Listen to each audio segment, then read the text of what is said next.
পিরোজপুরের নেছারাবাদে শিক্ষা প্রতিষ্ঠানের বিজ্ঞানাগারের যন্ত্রপাতি ক্রয়ে আর্থিক অনুদানের জন্য ইউএনওর সিল ও স্বাক্ষর নকল করেছেন প্রধান শিক্ষক। ভুয়া প্রত্যয়ন তৈরি করে তা পাঠিয়েছেন বিজ্ঞান ও প্রযুক্তি মন্ত্রণালয়ে। এমনই অভিযোগ উপজেলার পূর্ব জলাবাড়ী আদর্শ মাধ্যমিক বিদ্যালয় অ্যান্ড কলেজের প্রধান শিক্ষক সঞ্জয় কুমার বড়ালের বিরুদ্ধে।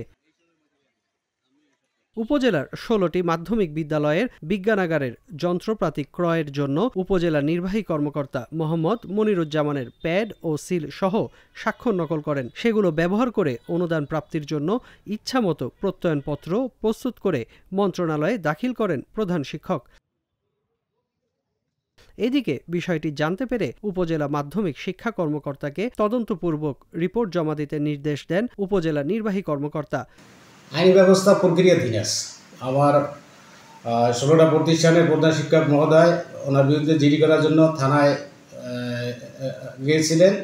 তো থানা থেকে সব শুনে তাদেরকে বলছে যে থানার ঊর্ধ্বতন কর্মকর্তার সাথে যোগাযোগ করে তাদেরকে আবার খবর দিয়ে আইনগত ব্যবস্থা, এটা আমরা যথাযথ কর্তৃপক্ষের নিকট এই রিপোর্ট পাঠাই দেব এবং তার বিরুদ্ধে ব্যবস্থা নেওয়ার জন্য, একাডেমিক ব্যবস্থা নেওয়ার জন্য সেটাই করব। মামলা ওই প্রধান শিক্ষকরা করবেন, আপনারা করবেন না।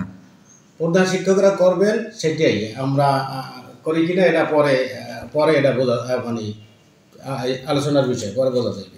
তদন্তে ঘটনার সত্যতা পেয়ে আইনি ব্যবস্থা নেওয়ার আবেদন জানিয়েছেন তদন্ত কর্মকর্তা। এ ঘটনার পর থেকে ওই শিক্ষক বিদ্যালয়ে অনিয়মিত রয়েছেন। অভিযোগের বিষয়ে জানার জন্য শিক্ষক সঞ্জয় কুমার বড়ালের সঙ্গে যোগাযোগের চেষ্টা করা হলেও তার ফোনটি বন্ধ পাওয়া যায়।